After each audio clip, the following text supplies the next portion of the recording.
And CHGO is presenting. CHGO Bets, is presenting. Can we redo that, Steven? No? We're live? I don't think I can. No, we're live. Live. All right. CHGO presents CHGO Big Ten After Dark, powered by DraftKings Sportsbook, America's top-rated sportsbook.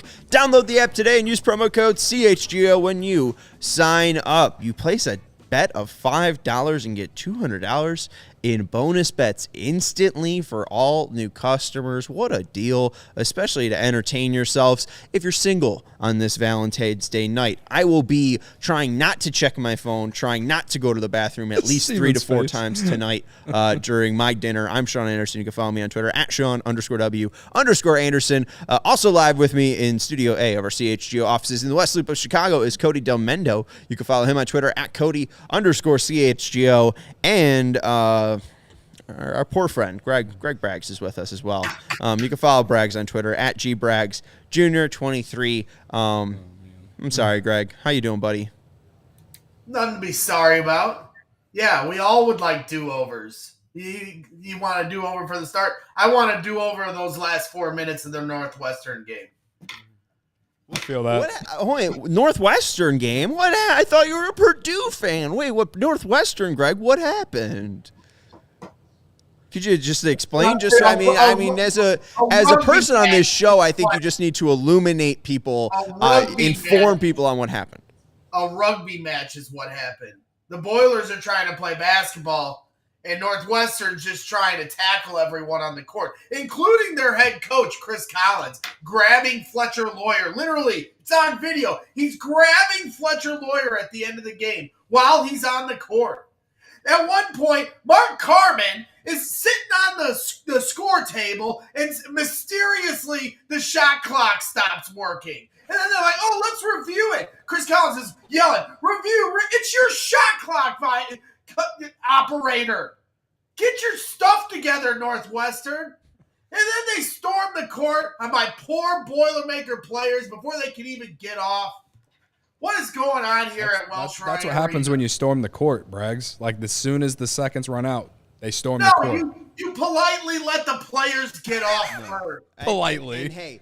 And hey, if they don't, he's got scars down. I expect if they don't politely do that, Mason Gillis will just punch you in the face. Just Mason Gillis, Purdue player, will assault you. Sorry. Well, the word on the street was that he was one of the players that did get sucked into the wave and had to work his way out with a little physicality. Luckily, nothing ever came of that. But man. Oh, man, what a meltdown of a game. I mean, clearly Purdue's worst loss of the season. Absolutely. I'm always happy when I dodge assault charges. But at the end of the day, they're 23-3. And you got to keep some perspective here. Because when we started this show this season, we talked about Purdue being a good, having good odds. Like it's a good bet to make to win the Big Ten. But at the same time, they were projected to be a 5th or 6th team in the Big Ten. And now there's been a lot of parity, a.k.a. a lot of average basketball being played. And Purdue has been one of the few teams to play above average. Now all of a sudden, Illinois and Indiana and maybe even Northwestern are starting to play some above average basketball. Welcome to the party, gentlemen. All right, now things get interesting. If you'd asked me at the start of the season, 5 games ago, Purdue has a 2-game lead in the Big Ten.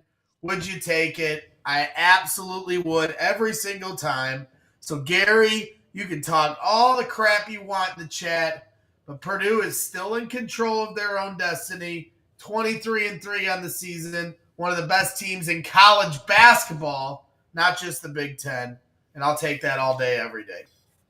And we do just want to go because apparently there is video of Mason Gillis punching this poor Northwestern fan who's just trying to celebrate in some Sunday fun, just trying to paying student, just enjoying the festivities of a lovely, rousing sporting event. Steven is now struggling to pull up the video. Greg, he punches the guy in the face. Are you serious? Yeah, he punches him in the face. I mean, like I have not. I mean, unless you're joking and pulling up a different video, I have not seen this yet. This is from Northwestern Fanatic. Tweeted 5 likes. When did he tweet this? February 13th. Okay, so this is And as you can see, Mason Gillis in the white right there. And you can see him punch somebody with his right hand. Huh. Oh, shit. Yeah. There he is. There he is, punching somebody. Oh. Yeah. Look at that. Ooh. Punch. Huh. So, yikes. Not wow. Cool. I mean, and honestly, we were expecting, because we had heard like some of the reporters that were at the game saying this had happened. Him, Braden Smith, Zach Edey, and another player, I think Fletcher Lawyer, got caught in it. And at the end of the day, like, I think court stormings are great for college basketball. It's a cool scene for when you see it anywhere in the country when it happens. But it is a dangerous thing that does happen, where we just allow, a wave of drunken students to jump on the court when players are just getting done in a heated battle. And, I mean, a lot of the guys are drunk. I would be drunk, right? They're Northwestern. You've seen. I mean, certainly they're all in their books. And then you've got players obviously from the losing end. They're frustrated. They just got done with a heated game. So I think we're always kind of waiting for a bad moment to happen. I mean, when you saw what happened with, the Indiana Pacers and the Malice at the Palace kind of thing, like, at the end of the day, you don't know what students are going to do when they run out. So I the players should always be protected. And I'm not going to completely just throw it all on the Northwestern staff, but at the same time, I mean, it's their house. They have to be ready for this. And you do see other schools that are more well prepared for that moment. They obviously don't have this happen all that often. So, and it's not easy to, coordinate, but that's their job as a staff for a facility. So, I'm surprised we haven't heard more about this with Gillis. I mean, I don't know how, it's hard to see on the screen I'm watching here. Like, I'm gonna go back and watch that later. But I'm surprised that hasn't gained more traction on Twitter. It's not, if it hasn't, then I guess they're just gonna try to handle this internally as far as, the school's culpability and because you'd hate to see Mason get suspended for this, but certainly, something that you got to be worried about. I mean, to Gary's in the chat. He's a huge IU fan. Last year, when they stormed the court, there was less of a coordination. This year, if you go back and watch when IU stormed on Purdue, they actually did coordinate where they walled off the players and let them do the handshake line as the fans came on and stormed the court. So there is a way to do it. I'm just busting your chops. I mean, I don't want to put too much. Mason Gillis is still under 25 years old. I mean, people make mistakes. Hey, I don't know if that's his choice in a normal situation. Again, like you're saying, we saw Marcus Smart do something like this in college as well. Yeah, he shoved a fan. But we saw it with LeGarrette Blount. Back in the day. Yeah, where he was suspended for the year. So I mean, if this is something that actually happened, it could affect the Big Ten. It could affect Purdue's season. And I'm just surprised this is the first I'm hearing of it, because it's not like I've been hiding from what happened on Sunday as much as I want to. And all I've seen is the video of Chris Collins grabbing Fletcher Lawyer, but I haven't seen this video yet. So it's interesting. Another layer to the story. I DM'd it to you. Feel free to watch it. I'm going to ask Cody about Illinois. Now that Purdue has lost 12-3 on the year in the conference, Northwestern and Indiana in second place at 9-5. They're 2.5 games back of the Boilermakers, and there they are. Third place, all by themselves, 3 games back, 8-5 in the conference. The Fighting Illini. Cody. Yes, Sean. Is there still a chance? Are you telling me there's still a chance? I'm saying there's a chance. I ain't saying it's going to happen, but there's a chance. And it all starts tonight against Penn State, and then when they go back to IU for the revenge game. Gary, you've been asking me about the bet. I will be taking Illinois. If I could place a bet on my DraftKings app, I would be taking Illinois money line on Saturday. But I can't, because I live in Illinois, and the state doesn't let us do that. Any mayoral candidate that is going to allow me to bet on college basketball, I will vote for them. Yes. If it's Chewy Garcia, if it's Lori Lightfoot, if it's Jamal, I don't care. That's the only thing I care about. I expect Indiana to be favored, and I expect it to not be an easy game. But I like where Illinois is at right now. They had the game last week against Minnesota postponed. They're going to play that next week. But They took care of business against Rutgers, very solid team. Number 24 Rutgers last week at home, and they are 8-2 in their last 10. And like I said, I said this last week after the Iowa game. I actually felt good about the team going into the next game. Unfortunately, I had to wait almost a whole week to watch the next game, but I felt better about Illinois despite that loss because they should have won that game. They just didn't make the right.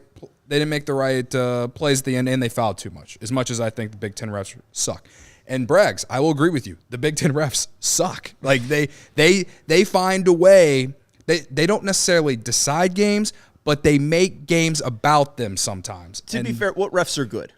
I agree, but still, I'm just saying is sometimes the way they call games is inconsistent, and it can affect a game. That is what I say. As someone who does not blame the refs, unless I get really pissed and I'm at least 7 beers deep, I will not blame the refs. So. This week is huge. If Illinois is actually going to have a chance to actually win this, they have to beat Penn State tonight. It's a revenge game. They lost at home to Penn State earlier in the year. The team's a lot better. They're playing a lot better now compared to then. The way that they're playing in terms of how Brad Underwood is doing the rotations and stuff, it's completely different. Again, I'm not saying they're going to win the Big Ten, but Northwestern beating Purdue cracks that door open a little bit. Absolutely. And I think that all I would like, to be honest, and this will set me up to be very, very hurt, is for the game against Purdue at the end of the year to mean something. I want it to mean something. And if I get that, then whatever happens will happen, but at least I can say that means that Illinois is playing their best basketball of the year at the end of the year. Because right now, when you look at the standings, you're like, there's no way they're going to win the Big Ten. But if they play Purdue at the very end of the year and it means something, that means that they probably win out going into that game. Yeah, and Northwestern not only opened the door for Illinois, but also Gary's Indiana. I mean, Saturday is going to be huge. There are 3 massive games for Illinois still on the schedule. Indiana on Saturday. You then have Northwestern as well, and that is on the 23rd of February. And then, as you mentioned, last game of the season on the 5th against Purdue in Champaign. We obviously know the big 3 games, but what's the biggest trap game? Is it Penn State tonight? It could be because Indiana is next up, but like I was telling you off air, like they haven't forgot about the loss at home against Penn State early in the year. And Penn State, honestly, they just haven't played well in the last few weeks. So you could say, well, that means Penn State is due, or you could Illinois is getting them at the right time. I'm looking at Penn State right now. They just went to Maryland and lost. That doesn't mean too much because Maryland's very good. But they had Wisconsin at home, lost by 5. Went to Nebraska, lost by 9. Those are 2 games that they had to win if they're going to make the NCAA tournament. And they lost by 20 to Purdue, which obviously Purdue is Purdue. But in recent games, they have not been playing well. So I feel very good. I haven't felt this good about Illinois all year. I feel good about them going into this game tonight. And we'll see what happens on Saturday. I think they at least give us a better performance because what happened when IU came to Champaign last time was a disgrace, and I want to call it the worst loss in the Brad Underwood era, but that was probably against Mizzou instead. So, it's an interesting spot because, like you mentioned, Penn State's lost 4 in a row here. They're certainly talented, but they, losing to Nebraska and Wisconsin almost pushes them out. I mean, it does push them out of the tournament picture in a lot of ways. So it's hard to say, is this a good time to be facing them because they're down in the dumps? Or is this a bad time because they've lost 4 in a row, now they're playing at home? At the same time, you have the dynamic of, Illinois looking for revenge from that, afternoon, where Penn State was literally was shooting on fire. They shot 70% from 3, it felt like that day when they beat Illinois. So I'm sure it'll be a good game, but Illinois is starting to play some really good basketball. Whatever happened with the transfer, ever since that moment, not saying because he's gone, it just, now all of a sudden all the pieces are fitting evenly, it feels like. And that's not a shot. Sky Clark, yeah. Yeah, Sky Clark transferring, I'm not saying he was a cancer to the locker room or anything like that, but for whatever reason, when he left, that put a little pep in everyone's step. And it also, I think, kind of evened out the roles for the team. I still think at times they don't play enough through Dane Danger. I'm sorry, am I butchering? Yeah, you're saying it right. You're saying it right. And but they do enough, and he's become one of my favorite players to watch in the Big Ten. I think he's really underrated. Last year it was Tyler Wall. This year it's Danger in a lot of ways. And then of course, the transfer from Baylor is been lighting it up. Help me out here, Cody. Matthew Mayer. Matthew Mayer has been lighting it up lately, and he's certainly your X factor in a lot of ways for what's catapulting Illinois. I mean, at the end of the day, who's going to catch, Purdue? Whoever can win out, because that's what it's going to require, because all these teams still play each other, like Sean just mentioned. IU plays Illinois. IU plays Northwestern. Northwestern plays, they all play each other, so that's going to chip in to the loss column. And so one of those teams has to be the team that wins out and then hopes Purdue has a couple more slip-ups, and then that may end up either being a share, a likely scenario of a share of a Big Ten title is the scenario that is opening up here.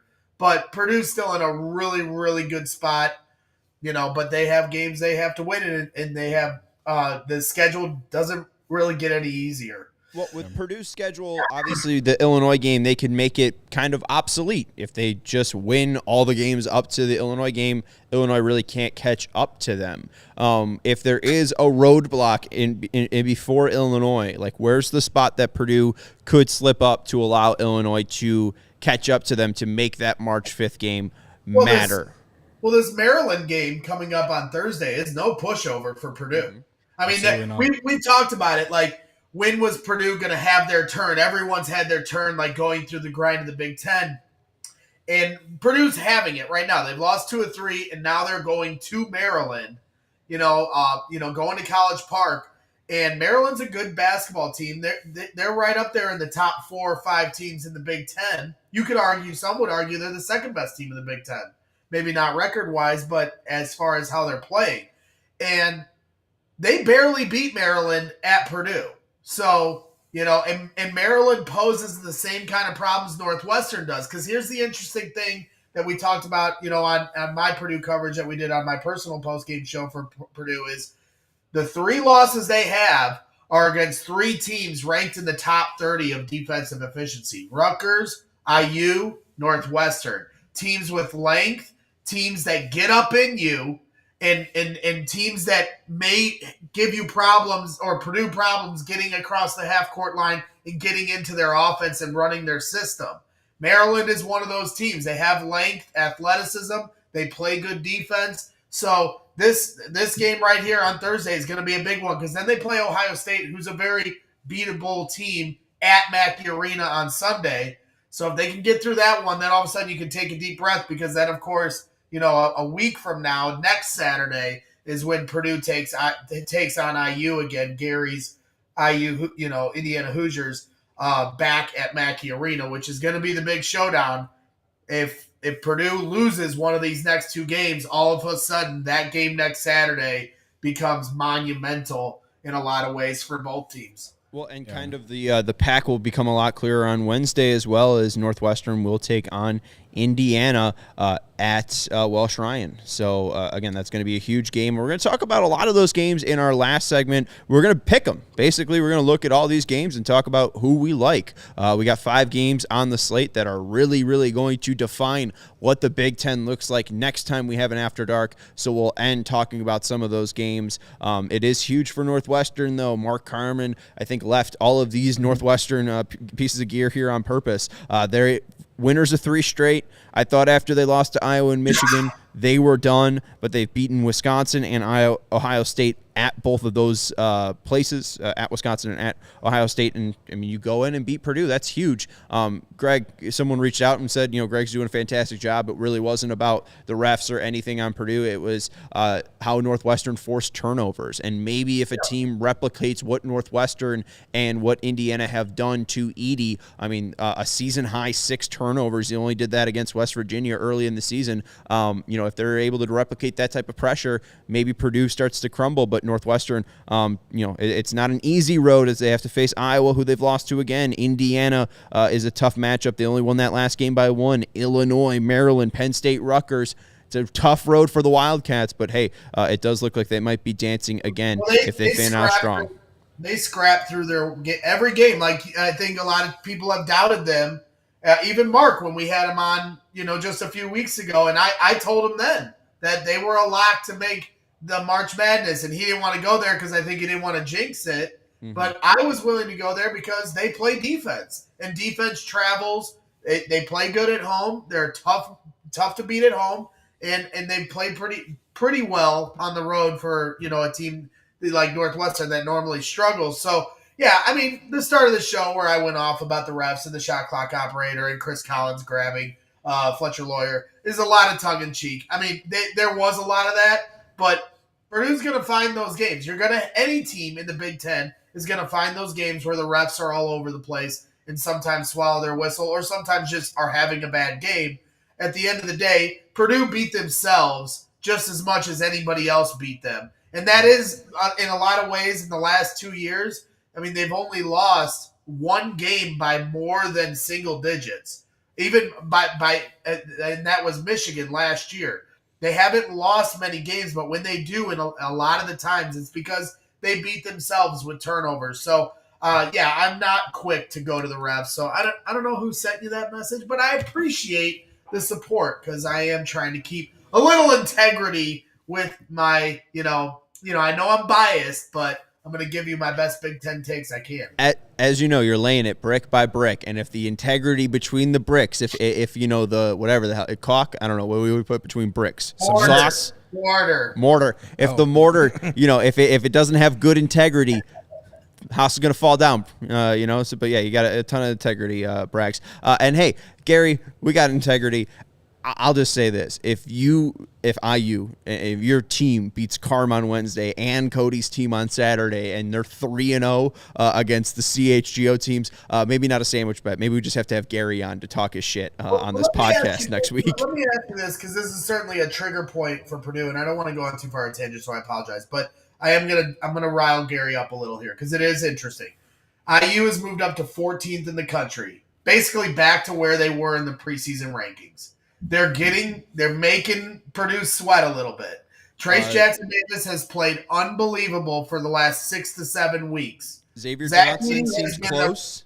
Zach Edey's been the prohibitive National Player of the Year all season long. But if IU were to catch and win the Big Ten over Purdue, or even let's say they share the Big Ten title, is there any scenario where they either split National Player of the Year or give it to Trace Jackson Davis? I want to ask you two, because I know what my answer is. It's hell no. But I'll at least pose the question to give Gary a little juice today. I would say no, just because I think Zach Edey's been that guy all season. Indiana really struggled to start the year. They really turned it on in January. Zach Edey's been that dude all year. So as someone who's still upset that our guy, our CHGO guy, Ayo Dosunmu, did not win National Player of the Year because of Luka Garza a few years ago, I will say that Zach Edey's been doing it all year, and that is why he deserves it more so than Trace Jackson Davis. And again, Davis had a good year. I'm just saying that as far as the team success and the numbers he's been putting up, I would say that Edey's been doing it a lot more than Trace Jackson Davis for Indiana. So I won't read the comments because I'm sure Gary will not like that, but I'm just telling you how it is. Yeah, I don't know. I always look at these players as pros, and it's tough to really judge player of the year stuff. Both of them, I don't even know what they'll be as pros. But I don't know. TJD has been so important. I mean, if he's not on that team, IU crumbles, I think, and IU honestly has another IU horrible collapse of a season. He's been so important to that team, but you look at the points per games, you look at the rebounds. I mean, both of them do it for their team. There's nothing really separating them one way or the other. I think it really just depends on team success, and if Purdue wins the Big Ten, Zach Edey's National Player of the Year. Yeah. If Trace Jackson Davis and IU win Big Ten, National Player of the Year. If Illinois wins the Big Ten, I have no idea who wins National Player of the Year. I'm gonna be honest. No clue. But Bryce Hopkins, my pick. I love Bryce Hopkins. He's going to win tonight against Creighton. Let's go. We're gonna talk a little bit more about Big Ten after this. We're going to take a little bit of a break. Got to let you know about DraftKings Sportsbook. NBA no sweat same game parlays are going on. You get up to a $10 free bet credit. I'm using one of those bets on Eastern Michigan money line tonight because my Bulls. Yes, a Maction. Akron and Eastern Michigan. My bet on the Bulls same game parlay didn't hit last night, but hey, my $10 got refunded in a bonus bet. So there you go. I'm trying to turn that money back into my bank account. You also have MLB bets. We got futures. Talked about Oscar Colas on the White Sox show. He was 22-1 to win Rookie of the Year. Now he's 16-1. And Cody, we got some bets coming up for tonight, especially with games starting right now at 6 o'clock. So download the app now. Sign up with code CHGO. New customers can bet $5 and get $200 in bonus bets instantly. Only at DraftKings Sportsbook, an official sports betting partner of the NBA with code CHGO. Minimum age and eligibility restrictions apply. See show notes for details. All right, Eastern Michigan starting right now. I like them on the money line at plus 380. We also have Providence on the money line. That's starting right now at plus 105. We have the Hawks and Canadians starting right now. Our guy Greg told me either goal or assist for Kirby Doc. You could take a point, but that's at minus 155. Him to record an assist is at plus 125. Him to score a goal, plus 235. We love revenge game narratives. Kirby Doc is amazing. And then we got a teaser town. All right, this is at plus 143. It's a 7-point teaser, 3-team teaser. ND at plus 19 against Duke. Over 144 in Missouri and Auburn, and then K-State going up against Oklahoma. They are getting a half a point, plus half a point, and I am boosting that up to 7.5. That is your teaser town. Let's ride. That's what I'm doing tonight. Cody, what do you got? I, too, am taking Providence money line. I will always bet on Ed Cooley when he's an underdog. I'm taking NC State money line, plus 100 at Syracuse. I will fade Jim Boeheim anytime he's a favorite at this point, considering I just don't believe in him. And then Missouri, plus 7. I hate that I'm doing this because every time I make a Missouri bet, it doesn't hit. But they're coming off that crazy win over Tennessee. Mm-hmm. They're going to Auburn, who can't shoot threes, and Missouri plays fast. That's why you're taking the over. Mm-hmm. I think Missouri can win outright, but I'll take the 7 because I'm due for a win on any game involving Missouri. Ryan, if you're watching, you're welcome. Well, and I'm due for a win on any Creighton game. I hate Creighton. I hope those little dumb Blue Jays just croak and die. I'm going to be honest. There's, unfortunately, a little dead bird in the alleyway of our workplace, and I feel so sad that it got ran over by a car, and I want to give it a little bird funeral like they did in the office. And you know what? If the Creighton Blue Jays did that, I wouldn't be giving them a funeral. I'm not a fan of that team, and I hope Providence wins. Not only it's his name, not Doug McDermott. What the hell's his name? Greg McDermott. Greg McDermott. That's his dad. Not only did Greg McDermott procreate a bad bull, but he also can't beat Ed Cooley. Ed Cooley's got a 69% win percentage against Creighton. Let's go Friars. Bryce Hopkins, National Player of the Year. Boom, I like it. Back to Big Ten. You're a Cubs fan, Greg, so I would just like to tell you that our guy, Dom Frederick, sent me a text and said that we can't let you off easy tonight and that Mason Gill should be suspended. So I'm relaying that information to you. And he's a huge Northwestern guy. Dom is supposed to be in my corner. There's few people I love more on Twitter. He's someone I look up to in a lot of ways. I'm catching it from all angles right now, Dom. You know, Herb's tweeting at me. All these guys here in the studio are harassing me before the show starts. Gary's in the chat. Now Dom's making texts and calls to Cody. I'm sick. I'm sick to my stomach. We've all been there, man. Well, we've all been there. And again, I said before the show that I would not slander Purdue. And at this point, I have not. I've just said that, it wasn't great. I will say, and I said this off air, that Purdue lost that game more than Northwestern won it. So I think it's a great time to fade Northwestern against IU, on Thursday, whatever. However, they are hard to beat at Northwestern, though. So I'll be staying away, even though I can't bet it anyway, because we're in Illinois. Thank you, Steven. You get the cue. Hey, well, Cody wants to talk about it, so let's pick them. We can't bet on it, like you said, Cody. We can bet on most of these games, right? We can bet on Michigan, Wisconsin right now, which is starting at 8 p.m. Yes. But we can't bet on any of the Northwestern games, so why don't we just have a little pick'em contest? I do just want to bring up some of the Naismith Player of the Year award winners or the midseason teams. Max Abrams of Oral Roberts, Baycott of North Carolina, Soleil Boom of Xavier, Marcus Carr from Texas, Kendrick Davis of Memphis, Antoine Davis of Detroit Mercy, Hunter Dickinson of Michigan, Zach Edey of Purdue, Kyle Flipkowski of Duke, Adam Flager of Baylor, Keontae George of Baylor, Bryce Hopkins of Providence, TJD of Indiana, Jacques of UCLA, Keontae Johnson of K-State, Ryan Kalkbrenner of Creighton, Kolek from Marquette, Mike Miles Jr. from TCU, Brandon Miller from Alabama, Chris Murray of Iowa, Marquise Noel of K-State, Jalen Pickett of Penn State, Sinogo from UConn, Sasser from Houston, Smith from NC State, Timmy from Gonzaga, Toshibwe from Kentucky, Tulibas from Arizona, Jalen Wilson from Kansas, and then Wong from Miami.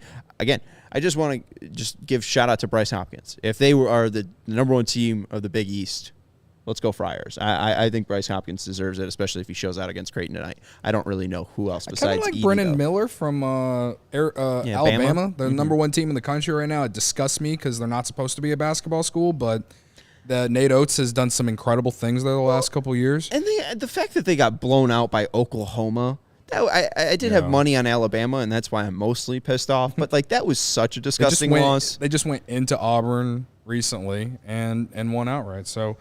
I think they're for real. I think they're going to be a real problem in the NCAA tournament. So maybe someone like him, but I think Zach Edey's going to win this thing by the end of the year. So how about Tennessee losing on back-to-back buzzer beaters?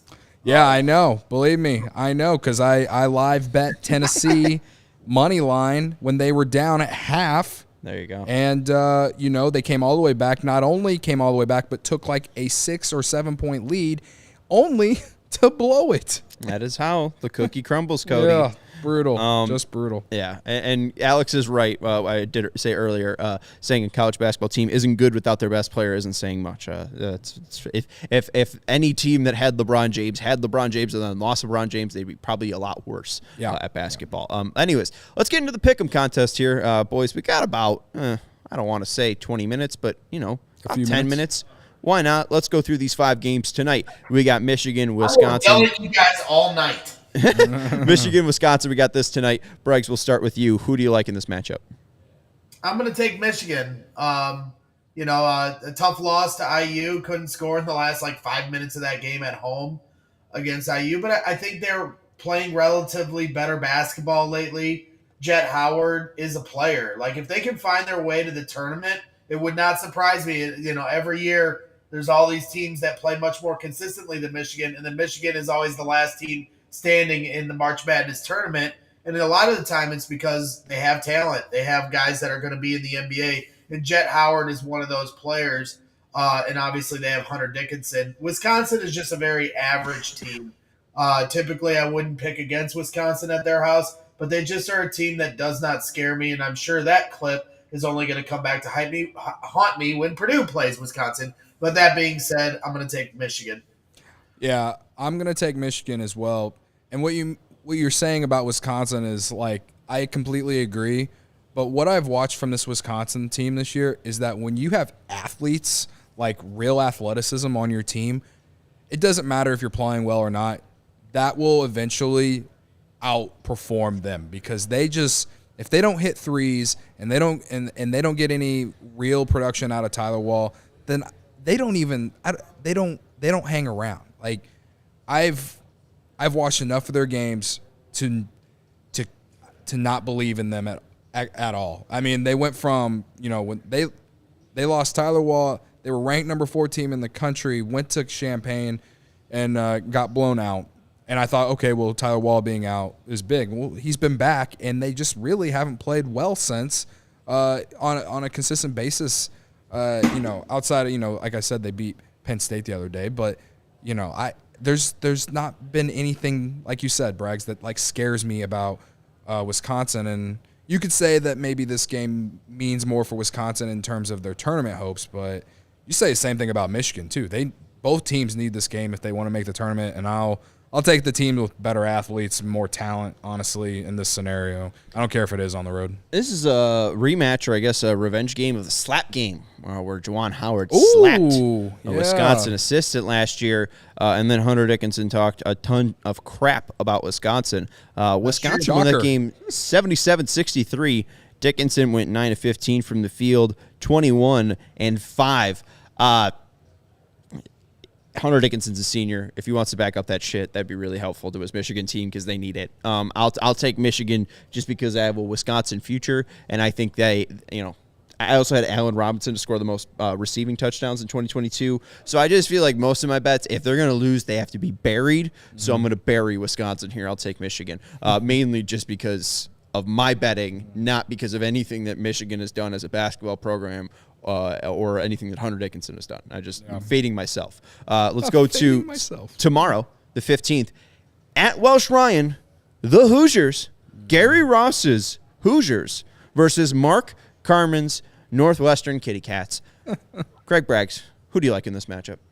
Man, this is such a tough game because I think your instinct is to continue to doubt Northwestern when you see the logo or the pitiful jackets on the table. You remember Northwestern for who they normally are. But as I mentioned, they're tough to play at home. They've beaten a good amount of the teams in the Big Ten that are the better teams in the Big Ten at home. They play really, really tough defense. Race Thompson didn't play against Michigan. And IU barely snuck out. I mean, Trace Jackson-Davis, I think, played every single minute of the Michigan game. I don't think he came out one time. So it's going to take that kind of effort if Race Thompson can't play. If he can, I guess I'm just going to lean IU to be safe. But it certainly is not going to be an easy game for IU, just as much as it wasn't an easy night for Purdue. So, but at the same time, I think they're riding high from the Purdue win that certainly, I think, in a lot of ways, locks them up to get into the NCAA tournament and, are still have the hangover from their Super Bowl, over the Purdue Boilermakers, and IU takes them down and puts a little more pressure on Purdue for that Big Ten regular season championship.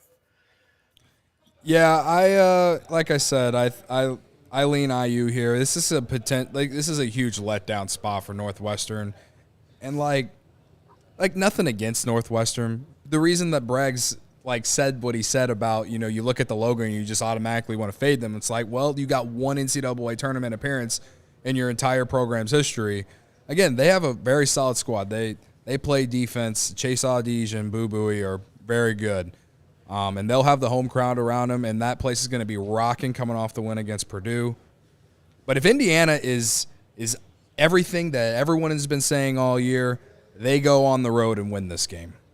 Or it could be a huge trap for them with Illinois on Saturday. So it's a tough game to pick. There's no question about it. I'll take Indiana just because I just think they have a little bit more depth and more talent. Because if Boo Buie and Chase Audige don't do what they did against Purdue, then I don't see them. I don't even see them losing by less than 10 points. So again, big letdown spot here. Everyone's been fading them all year, and now they get some national attention beating the number 1 team in the country. How do they respond going into a game like this? I don't know. So give me Indiana. Folks, it's simple. Trace Jackson-Davis, when they win, he's good. When they lose, he's bad. In wins, he shoots over 60%, averages 21 a game.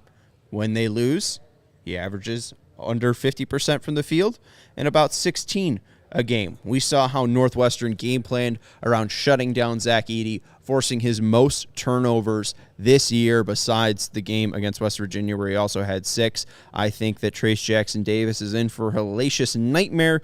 Northwestern has already seen TJD before, and he shot 8 of 19 from the field, 18 points. They were effectively able to take him out of the game, and they were able to win very narrowly by 1 point.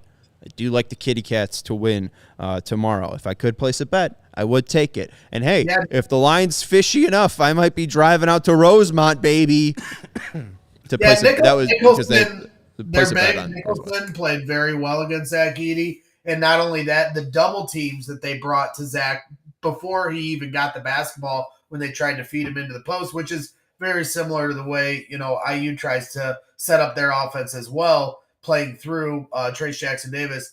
You got Nicholson, who played very solid, and then you've got these, defenders around him that are scrappy, like we mentioned with Chase Dawdige and these other players around them. Northwestern's been a top 25, top 30 team in defensive efficiency, but so is IU. So it's going to be a defensive grind. And then hopefully Mark Carman can screw up the shot clock again a couple times, because apparently there's no consequence of that. Chris Collins maybe could drag Trace Jackson Davis off the floor, spin him around. More games to talk about here. We get it. You already said that. Let's go to the next game here. This one's on a Thursday. We got, Greg Braggs, you get to talk about Purdue. Purdue at Maryland. You already talked about how this is a little bit of a trap game, but are you picking Purdue still? Yeah, I would have been more concerned about it being a trap game had they beat Northwestern convincingly. But now you done pissed us off. You saw what we did to Iowa. I know that was at Mackey Arena. But at the same time, this team has played really well on the road. What are they, like 9-2 on the road this season or something? 7-2 on the road. They have one of the best road records in all of college basketball, even after the 2 tough losses they've had. So everything I said about Maryland certainly being a tough team as far as their length and everything else, I am going to stick with my Purdue Boilermakers because I'll be damned if I pick against them on this show. And if they lose again, I know I've been screaming at you guys the last 2 weeks, but next week I might be crying. So Purdue and Northwestern have the best away record in the Big Ten at 6-2. How shocking is that? Northwestern, man. They're just a shocking team this year. True. Yeah. It's tough. It's tough, but Braggs is right. They're a very good team on the road. But Maryland, they struggled to start the year a little bit. I think Maryland's undefeated at home. Yeah, they haven't lost at home. Maryland has the second best home record, 13-1. Purdue is 12-1. So they're the only 2 teams with 1 loss. I think undefeated in the Big Ten at home. Yes, their only loss was an ugly, nasty loss to UCLA. Yeah, so I am, just to play devil's advocate, I'll take Maryland at home because I want Illinois to have a chance to win the Big Ten. So we'll see. Can Purdue get back up on the horse and get it done? I don't know. Maryland's a tough team. And also note that Maryland's coach, before they played Indiana, 2 weeks ago, whatever it was, 10 days ago, said that Trace Jackson Davis was the best player in the country, which was somewhat of a sideswipe at Zach Edey. So Zach, I don't know if they're showing him them press clippings, but I know I would be. We're giving him a little reminder of what Maryland's coach had to say before they take them on. All right. Julian Reese has been real consistent for Maryland in the past 4 games. He's been consistently scoring 10 points. He was huge for them in the game that was only decided by 3 points against Purdue earlier on in the season. 8 of 11 from the field, 19 points. And Edey in that game had 5 turnovers.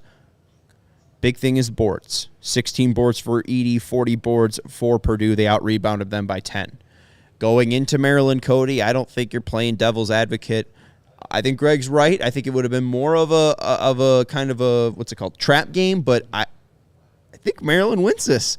I don't know. It's all up to Purdue and just making sure that Edey's not put into those pressures, and if he is, he's got to be able to pass out of it. If they're not able to prove that, I don't know. I mean, Purdue, I've been very shocked that they've been able to stay at number 1 for this long. Maybe the slipper finally comes off here, but we'll have to see. I'm going to go with Maryland as well, mainly just because it's at home, and betting against teams in the Big Ten when they're at home is just a bad idea. But hey, I think Purdue maybe be able to cover if they're getting plus money or plus points. Let's go to the next one. Indiana and Illinois. This one's going to be at Assembly Hall, right? Yep, it's at IU. As I said, Indiana just completely embarrassed Illinois in Champaign, and I think that Illinois hasn't forgot about this. Remember, this is an Indiana-Purdue rivalry, but this is a rivalry game, and I think Illinois at least hangs around in this game and plays tough if Brad Underwood just simply double teams Trace Jackson Davis at least a few times.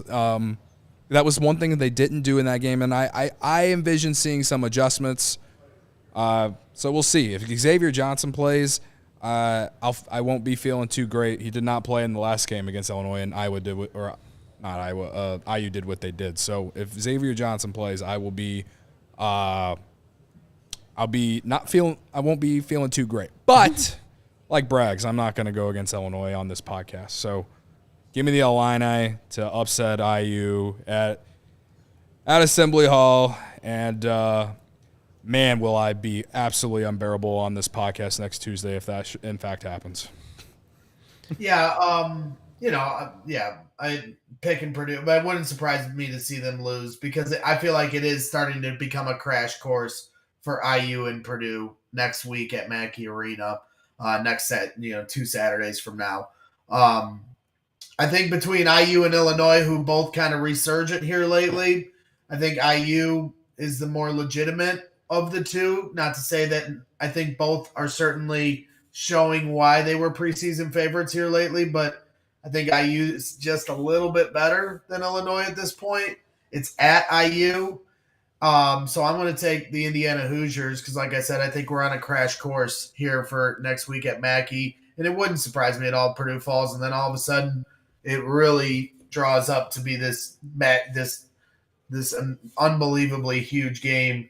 And you don't even want to know how much, because I have season tickets at Mackey, and I sold my tickets for the Purdue IU game because I have full season credentials, so I'll be there anyway. Sold them for a huge number for 2 tickets. I won't say how much, but let's just say I could have sold them for double as for what they're going for now that this game is setting up to be this way. Hey, Greg, feel free to share the profit with us. Anyways, also the game against Illinois at the end of the year, if that game means something, you gonna allow me to purchase a ticket? We'll work something out. I think I think it's very doable to get you a credential too. So, we'll work it out. We'll work that out in the background. I would be picking U of I in this game, but right now, U of I is down 22-13 to Penn State. So I don't know if U of I is even going to be that competitive when it comes to Saturday. We'll have to see. And the Canadians just scored. So if you had the Canadians to score first, there you go. Let's go into the final game here. Illinois hasn't lost that game against Penn State, but I'll still roll with Illinois. Nothing's going to change at this point right now. Final game, though, this is on Sunday. No games on Friday. That Illinois-Indiana game is on Saturday. Iowa at Northwestern. Can Northwestern get the revenge? You siding with Iowa and Fran, or are you going with Northwestern? I'll take the Cats here to rebound after they lose to IU. I think Iowa's defense is just so bad, man. Yeah. It's so bad. They got after they beat Illinois. They went to Purdue, and it wasn't even like a contest. It was honestly it left me even more pissed that Illinois lost that game. I think Iowa's a solid team. They're very good. They'll be somewhere between a 6 and an 8 seed in the NCAA tournament. But with the way that Northwestern defends, I think they bounce back against Iowa at home.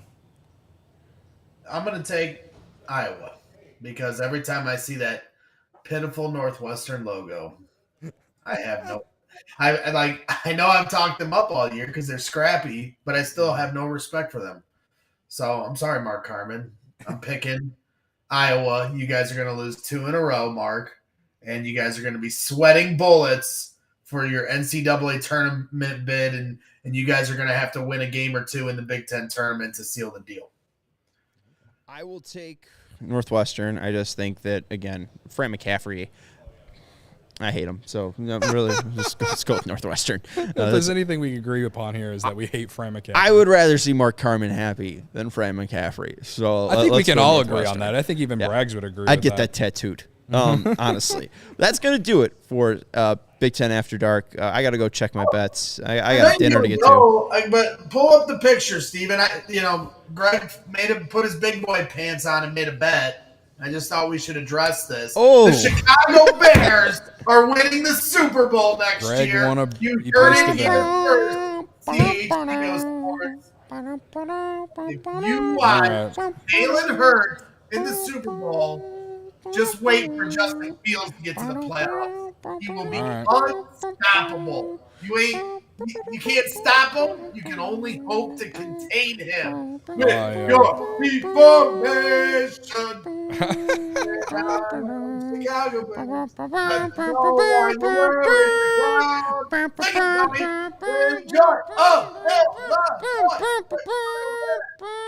They're down. Best of luck, Braggs. I don't hate it. I gotta be honest. I don't hate it. Yeah. 80-1. Why not? The NFL has proven that you need a rookie quarterback, or at least a quarterback on a rookie contract to be competitive. They have a rookie quarterback on that contract. They have $100 million in cap space. They have the first pick in the NFL draft. They could do anything. I'm not gonna doubt you. I think it's great value at 80-1. I love it. And $50 to win $4K.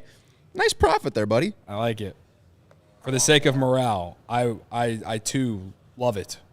I mean, but that's the thing is I think the Jags are a great bet at 28-1, and hell, I don't hate the Bears at 80-1 just because they have those quarterbacks under those contracts, and that's what wins in the NFL. You saw the Jags be able to spend a ton of money, and they got to the the playoffs this year. I mean, weren't able to finish the job, or no, they were able to finish the job in the first round, but they weren't able to beat the Chiefs. They won the again. Chiefs, yeah. Yeah. They did cover against the Chiefs, though. You watched Justin Fields run wild on the NFL this year with the pitiful squad around him.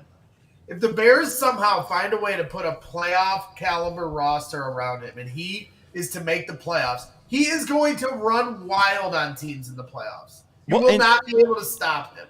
And the Eagles, too, I mean, you could see that a lot of their players, especially on the defensive side, are free agents, and they have the ability to reload through the draft, but they might not be at the same spot that they were this year. It seems like they'll be taking a step back, so it might not be that tough of an NFC. I mean, Cody, I remember you asking me right before the AFC and NFC championship game whether the AFC championship game was the real Super Bowl or not, between the Chiefs and the Bengals. And, now with the Eagles getting worse, I guess you could contend San Fran, but it's like Philly, San Fran, Tampa got worse. I mean, I think there is a spot there for, a team to take some power, and especially in the NFC North, if Aaron Rodgers is never going to come out of his darkness.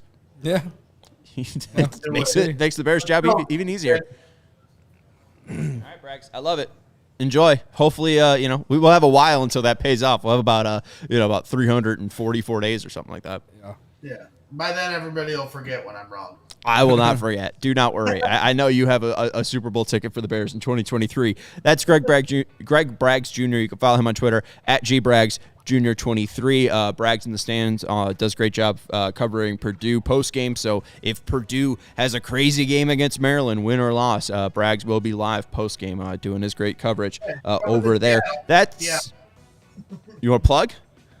No, I was saying jump in the chat and I'll curse you out. There you go.